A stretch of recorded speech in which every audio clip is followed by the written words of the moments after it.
not in the military but been on both sides of the PR war, and some observations here from someone who started out as super pro-US, watching French shows about Land of Promise, America, translated into my native language living under socialism.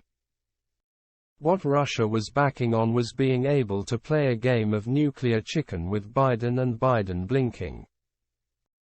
This is what happened on 22nd of February when the West declared economic sanctions, first ones if I recall correctly after 2014, on Russia, 2 days before the invasion. Russians were conducting drills inside their own country, gathering most of their army to the border, doing what is known as whooping, or more commonly, trolling. Whooping is a practice where you take your forces to a border of a hostile tribe and make a large show of force. The first person who attacks the opposition for true is considered in breach of ancestral honor. Sometimes whoops turn into raids, but it is much more rare than whoops turning into negotiations. In the eyes of someone playing from the old world, such a practice of whoop is designed to provoke the enemy into firing first, giving the ground for neutrals to align with the defender.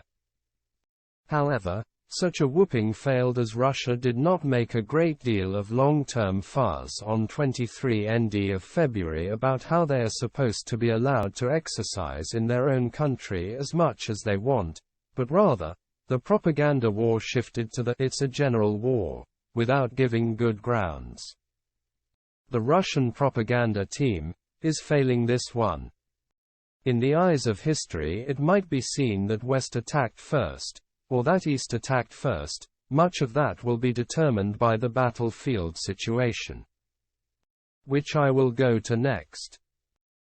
The front is starting to settle for the winter, and the Rasputitsa, the muddy rainy season of the East where travel with heavy formations in anything but paved road is virtually impossible. During the Second World War, this period usually saw both sides spend the winter reinforcing themselves and preparing for new summer offensives. Historically, the Soviets, or in this case, Russians, fared better during harsh winter than their close to Central European adversaries. But currently both sides are not prepared for winter. European energy crisis might turn the tide against the war, but it is very unlikely. As this war was started in the spring in anticipation for long maneuvers and lengthy war, not a quick one as West seems to believe, the economic sanctions in terms of energy against the West are much weaker than if this was a sudden ground war started in September. Europe has had time to build up its reserves. It will be a cold winter, but unless nature truly conspires against us, which when fighting the nation of Winter Bear, might be possible, but it will not be so cold as to drive support for what is seen as a defensive war low enough to cause a de facto surrender. Now that the war has been joined in earnest by both sides, trends indicate that surrender is fairly unlikely. White countries are hard to provoke into wars, but when provoked tend to fight ferociously. Now, win or lose, Biden will be condemned in history as a wartime president.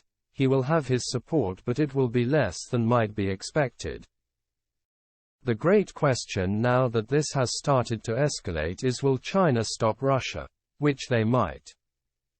And will India join SCO instead of West? Which they also might.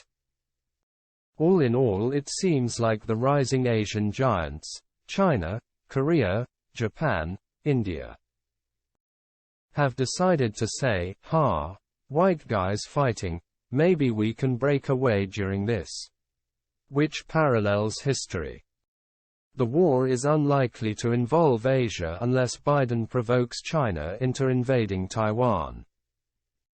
Chinese leadership has said that they plan to unify with Taiwan by 2030, meaning they need years to see an outcome in their opinion, which is why, combined with China's greater than West economic growth, paints the picture of China preferring a slow growth into an economic hegemony, not a war. if they stated that they will unify Taiwan as soon as possible, instead of potentially by the end of the decade, we could see a China interested in taking on the West. But that is not the case now. So what we see is, 22nd of February, US declares embargoes on Russia. 24th of February, Russia invades Ukraine a second time. US flies significant political personnel to Taiwan. China flies military planes into Taiwan's airspace. The reason this generation's youth, the ones expected to die in this war, preferred Trump over Biden, and that is that while both are unstable military men seeking US dominion, Trump believed that such a dominion can only be achieved by US economic growth rates higher than competitors, while Biden believes that whooping will result in the appropriate result. There, I said my piece. Reference. With the commencement of attacks on the 24th of February 2022, a large number of other countries began applying sanctions with the aim of crippling the Russian economy. In a the 22nd of February 2022 speech, 71, U.S. President Joe Biden announced restrictions against 4 Russian banks, including VEB, as well as on corrupt billionaires close to Putin. 73, UK Prime Minister Boris Johnson announced that all major Russian banks would have their assets frozen and be excluded from the UK financial system, and that some export licenses to Russia would be suspended. 74, he also introduced a deposit limit for Russian citizens in UK bank accounts, and froze the assets of over 100 additional individuals and entities. 75.